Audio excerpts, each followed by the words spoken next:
বন্ধুরা এই যে দেখেন আমি বোয়াল মাছটা রান্না করলাম, তো কেমন হইলো। আসসালামু আলাইকুম বন্ধুরা। তো এই যে আজকে একটা বোয়াল মাছ আনছে আর এর সাথে একটা সিলভার কাপ মাছও আনছে। তো আজকের মাছটা বেশি বড় না, তো 2.5 কেজির মতো হবে। তাই মাছটা প্রথমে আমি কাটটা ধুয়ে পরিষ্কার করে নেবো। যেহেতু আমরা লোকজন কম বাসায়, তাই আমি অল্প কয়েক পিস আপনাদের রান্না করে দেখাবো। তো এখন মাছটা ভালো করে ধুয়ে কাটতে ধুয়ে পরিষ্কার করে নিই। তো বন্ধুরা এই যে মাছটা আমি ধুয়ে কয়েক পিস কাটার পর অল্প কয়েক পিস নিলাম। তো এখন হলুদ মরিচ আর লবণ মাখাইয়ে তারপর মাছটা ভাজবো, ভেজে রান্না করব, তাহলে খেতে অনেক ভালো লাগবে।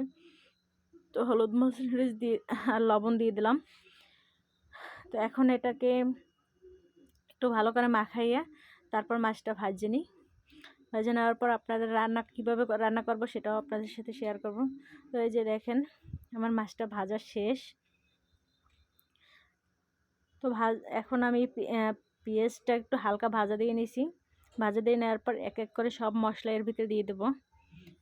তো প্রথমে আমি আদা রসুন বাটা আর এর সাথে জিরাও বাটা দিয়ে দিছি। তো সব কিছু আমি একসাথেই বাটছিলাম।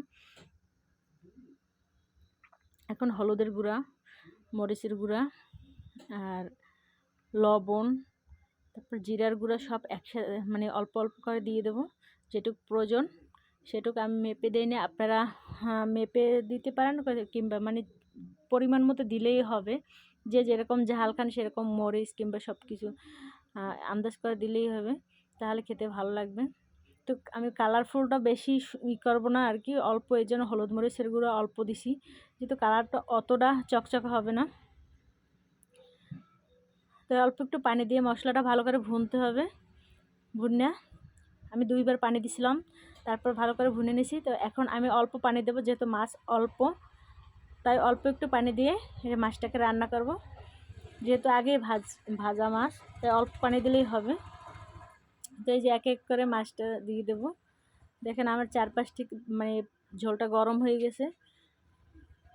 এখন সব মাছগুলো দিয়ে একটু ঢাকনা দিয়ে দেবো আর কয়েকটা কাঁচামরিচ দিয়ে দেবো উপর থেকে। তো এই যে আমি কয়েকটা কাঁচামরিচ দিয়ে দিলাম। এখন একটু ঢাকনা দিয়ে দেবো। ঢাকনা দিয়ে দেওয়ার পর আপনাদের দেখাই যে কেমন হয় বন্ধুরা।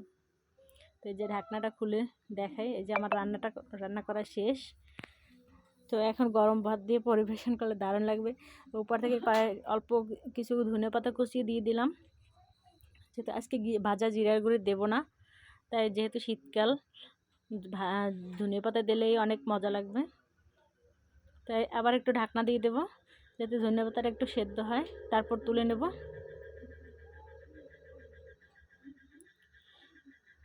তো একটু ঢাকনা দিয়ে দিই, মাছটা একটু লাড়াই চাড়াই দিলাম। তো একটা ঢাকনা দেওয়ার পর আবার তুলে আপনাদের দেখাই ঢাকনাটা। এই যে দেখেন 1 মিনিটের মতো আমি ঢাকনাটা রাখছিলাম।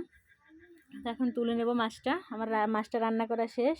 তো এখন গরম গরম ভাত দিয়ে পরিবেশন করার পালা।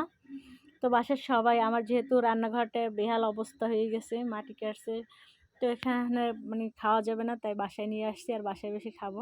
তো আমি 1 পিস নিতেছি।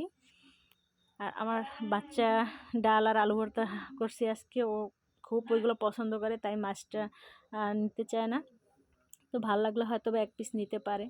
তো আমরা দুজনেই আর কি খাইতেছি মাছ দিয়ে, আমি আমার হাজব্যান্ড। তো মাছটা অসাধারণ হয়েছিল বন্ধুরা। তা আপনাদের একটু খেয়ে দেখাই।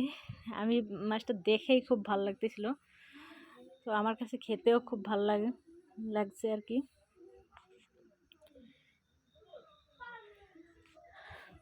তো আমার হাজব্যান্ডও খুব করছে যে মাছটা খুবই মজা হয়েছে।